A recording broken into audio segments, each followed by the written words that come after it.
السلام علیکم۔ S S Islamic history میں خوش آمدید۔ بسم اللہ الرحمن الرحیم۔ خلیفہ مامون الرشید کے انسپکٹر جنرل پولیس عباس بیان کرتے ہیں کہ ایک روز میں امیر المومنین مامون الرشید کے ایوان خاص میں داخل ہوا تو انہوں نے پکارا، عباس۔ میں نے کہا، لبیک یا امیر المومنین، اسے لے جاؤ اور علی الصبح میرے دربار میں پیش کرنا۔ کیا دیکھتا ہوں کہ ایک شخص بیڑیوں، ہتھکڑیوں اور زنجیروں سے جکڑا ہوا بے حس و حرکت پڑا ہے۔ چنانچہ میں نے ماتحت پولیس ملازمین کو اسے حراست میں رکھنے کا حکم دیا۔ وہ اسے اٹھا کر حوالات میں لے گئے۔ مجھے خیال آیا کہ امیر المومنین نے جس جہز و غضب اور سختی سے اسے حراست میں رکھنے اور علی الصبح پیش کرنے کا حکم دیا ہے، اس کا تقاضا یہ ہے کہ میں اسے پولیس ملازمین کے سپرد کرنے کی بجائے گھر میں اپنی نگرانی میں رکھوں۔ چنانچہ میرے حکم کے مطابق ملازمین اسے میرے گھر میں نظر بند کر کے چلے گئے۔ پہر رات گزرنے کے بعد میں نے اسے بلایا اور اس سے پوچھا، تو کون ہے؟ تیرا نام کیا ہے؟ تو کہاں کا رہنے والا ہے اور تیرا قصور کیا ہے؟ قیدی کہنے لگا، میں دمشق کا رہنے والا ہوں۔ عباس، اللہ رب العزت دمشق اور اس کے اندر رہنے والوں کو خیریت سے رکھے۔ تم کون سے قبیلے اور کس گھرانے سے تعلق رکھتے ہو؟ قیدی، تم کس قبیلے اور کون سے گھرانے کو جانتے ہو؟ عباس، تو فلاں قبیلے کے فلاں آدمی کو جانتا ہے؟ قیدی، جب تک آپ مجھے اس آدمی سے اپنی دلچسپی کا سبب نہ بتائیں گے اس وقت تک میں آپ کو اس کے متعلق کچھ نہیں بتاؤں گا۔ عباس، اس آدمی سے میری دلچسپی کا سبب سنو۔ میں کسی دور میں گورنر دمشق کا افسر تھا۔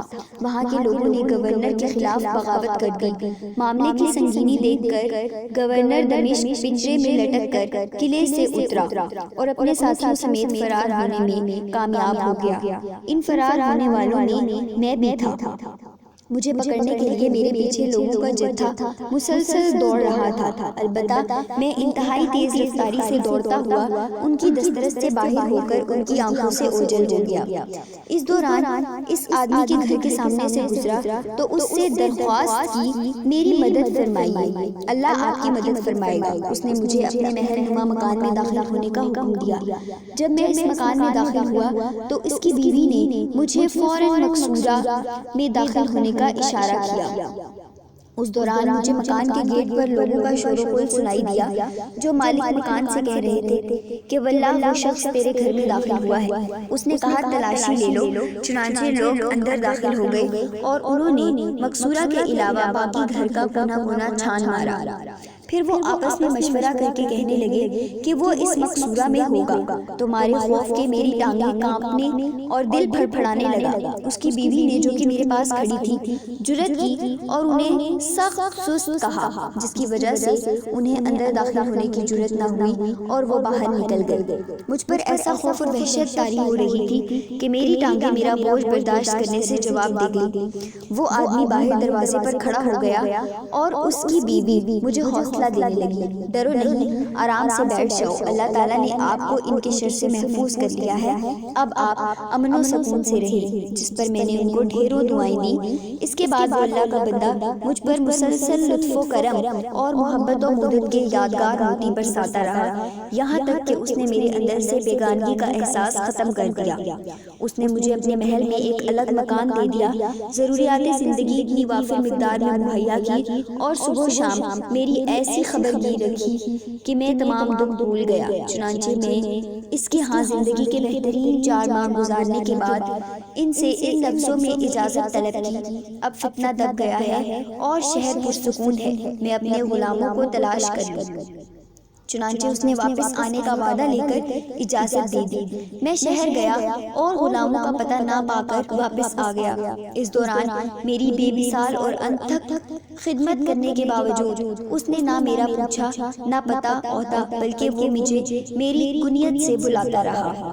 ایک روز میں نے اس سے بغداد جانے کی اجازت مانگی تو اس نے بخوشی اجازت دینے سے قبل مجھ سے کہا کہ میں بغداد جانے والے قافلے کا پتہ کراؤں اور جس روز وہ روانہ ہو اس روز آپ کو الوداع کہوں۔ پھر میں نے اس سے عہد کیا کہ اتنی مدت کے حسن سلوک اور ہمدردی کی بنا پر میں تیرے ساتھ عہد کرتا ہوں کہ زندگی بھر آپ کے اس احسان کو نہ بھولوں گا اور حسب طاقت اس کا بہترین صلہ دوں گا۔ اس کے بعد اللہ کے اس نیک بندے نے اپنے غلام کو سفر کے لیے گھوڑا تیار کرنے کا حکم دیا اور خود سامان سفر تیار کرنے میں لگ گیا۔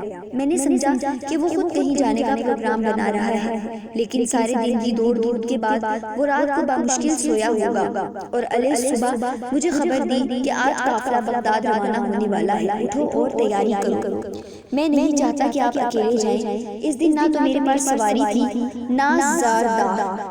میں اسی سوچ میں تھا کہ وہ شریف انسان میرے لیے اعلیٰ اور نفیس ملبوسات اور نئے جوتوں کا جوڑا لایا، تلوار اور پیٹی لا کر میری کمر سے باندھ دی، پھر اعلیٰ نسل کے خنجر پر تلوار اور پیٹی لا کر میری کمر پر باندھ دی، پھر اعلیٰ نسل کے خنجر لا کر بھرے ہوئے بکس ان پر رکھ کر اور بستر بھی باندھ دیا۔ مجھے گھوڑے پر سوار کر کے ایک غلام بھی ساتھ دیا تاکہ وہ راستے میں خدمت بجا لائے۔ وہ اور اس کی بیوی چند فرلان تک مجھے الوداع کہنے کے لیے میرے ساتھ آئے اور مجھ سے میری خدمت میں کسی بھی قسم کی کوتاہی کی معذرت کرنے لگے۔ سچ پوچھو تو اس وقت میرا دل رونے لگا، آنکھوں سے آنسو بہنے لگے۔ میں نے ڈبڈباتی آنکھوں سے اسے واپس بھیجا اور کئی دنوں کا سفر طے کرنے کے بعد بغداد پہنچا اور امیر المومنین کی خدمت کی بنا پر اس کا پتہ لینے سے قاصر رہا۔ میں اس لیے پوچھ رہا ہوں کہ شاید میں اس احسان کا بدلہ دے سکوں۔ قیدی: اللہ رب العزت نے تجھے اس حسن سلوک کا بدلہ دینے کا سنہری موقع عطا کیا ہے۔ عباس: وہ کیسے؟ قیدی کہنے لگا، اللہ کے نیک بندے، وہ شخص میں ہی تھا اور میرے اس حال نے تجھ پر میری شناخت مشکل بنا دی ہے۔ یہ سن کر عباس کا دل قابو سے باہر ہو گیا۔ وہ دیوانہ وار اٹھا اور بیڑیوں سمیت اسے اٹھا کر سینے سے لگا کر اس کے سر کو بوسے دینے لگا اور پوچھا، آپ اس نوبت تک کیسے پہنچے؟ قیدی کہنے لگا، دمشق میں تمہارے دور جیسا فتنہ برپا ہوا اور اس کا الزام میرے سر دھر دیا گیا، گرفتار کر کے اس قدر تشدد کیا گیا کہ مجھے زندگی کی امید نہ رہی۔ پھر مجھے زنجیروں میں جکڑ کر یہاں امیر المومنین کے دربار میں پیش کر دیا گیا ہے۔ ان کے ہاں میرا جرم اس قدر بھیانک ہے کہ وہ لا محالہ مجھے قتل کرا دیں گے جس حال میں میری گرفتاری عمل میں آئی۔ اس نے مجھے وصیت کرنے کا بھی موقع نہ دیا۔ میرے پیچھے میرا غلام آیا ہوا ہے اور وہ بغداد میں میرے ملنے والوں کے گھر میں موجود ہے تاکہ وہ میرے گھر والوں کو میرا حال بتا سکے۔ اگر آپ اس احسان کا بدلہ دینا چاہتے ہیں تو اسے بلائیے تاکہ میں موت سے پہلے اسے وصیت کر سکوں۔ اگر آپ نے ایسا کر دیا تو عہد وفا پورا ہو گیا۔ عباس کہنے لگا، اللہ خیر کرے گا۔ پھر عباس نے راتوں رات لوہار کو طلب کر کے اس کے ہاتھ پاؤں سے زنجیر، توق اور بیڑیاں کٹوائیں، گھر کے حمام میں غسل کرایا اور اسے عمدہ لباس پہنا کر اس کے غلام کو بلوایا۔ جب غلام گھر میں داخل ہوا تو دمشقی آقا اپنے غلام کو دیکھ کر رونے لگا اور وصیت کر دی۔ پھر عباس نے اپنے نائب کو بلا کر ہدیے لانے اور گھوڑا تیار کرانے کا حکم دیا تاکہ اسے انبار تک چھوڑ آئے۔ قیدی کہنے لگا، عباس دیکھو، امیر المومنین کے ہاں میرا جرم نہایت بھیانک ہے۔ اگر میں فرار ہو بھی گیا تو وہ مجھے اپنے لاؤ لشکر کے ذریعے پکڑ لیں گے اور قتل کرا دیں گے۔ عباس کہنے لگا، تم نجات پاؤ اور مجھے اپنے کام کی تدبیر کرنے دو۔ قیدی کہنے لگا، واللہ میں بغداد سے باہر نہیں جاؤں گا اور مسلسل تیری خبر رکھوں گا۔ اگر معاملہ کٹھن ہوا تو میں حاضر ہو جاؤں گا۔ عباس کہنے لگا، چلو اگر تمہارا یہی ارادہ ہے تو بغداد کے فلاں محلے میں ٹھہر جاؤ، اگر میں سلامت رہ گیا تو خبر کر دوں گا، ورنہ خود قتل ہو کر آپ کے احسان کا بدلہ چکا دوں گا۔ پھر عباس نے اپنے متعلق سوچنا شروع کیا اور اس نتیجے پر پہنچا کہ موت یقینی ہے، کفن تیار کر لیا جائے اور غسل کر کے حنوط لگا لیا جائے۔ چنانچہ اس نے طلوع فجر سے پہلے غسل کیا اور حنوط لگا کر کفن تیار کر لیا۔ نماز فجر سے فارغ ہوتے ہی امیر المومنین کا حکم آیا کہ آدمی کو لے کر ایوان شاہی میں پہنچو۔ جب عباس وہاں پہنچا تو امیر المومنین نے پوچھا، عباس مجرم کہاں ہے؟ عباس کی خاموشی پر انہوں نے کہا، افسوس تجھ پر، اگر تو نے کہا کہ وہ فرار ہو گیا ہے تو تیرا سر قلم کرا دوں گا۔ عباس کہنے لگا، نہیں امیر المومنین، ہرگز وہ فرار نہیں ہوا، بلکہ آپ تھوڑی دیر کے لیے میرا اور اس کا قصہ سن لیجئے اور پھر جو جی میں آئے کر لیجئے۔ اس کے بعد انسپکٹر جنرل عباس نے اپنی اور اس کی مکمل روایت سنا ڈالی اور عرض کیا، اگر آپ مجھ سے درگزر فرمائیں تو میں نے اس محسن سے حق وفا ادا کر دیا۔ اگر آپ مجھے اس پاداش میں قتل کرنا چاہتے ہیں تو میں غسل کر کے حنوط استعمال کر چکا ہوں اور میرا کفن میری بغل میں ہے۔ مامون کہنے لگا اللہ تجھے تیرے احسان کی جزا نہ دے، تیرے احسان بھلا کب اس کے درجے کو پا سکتا ہے، کیونکہ تو نے پہچاننے کے بعد احسان کیا اور اس نے بغیر جانے پہچانے تجھ پر احسان کیا۔ مجھے پہلے کیوں نہ بتایا کہ تیری طرف سے میں خود اس کے احسان کا بدلہ دیتا۔ عباس کہنے لگا امیر المومنین وہ ابھی دارالحکومت بغداد میں موجود ہے تاکہ میرے معاملے کی خبر رکھے، اگر مجھے اپنی جان کا خطرہ درپیش ہو تو وہ میری جگہ پیش ہو کر اپنی گردن کٹوا دے۔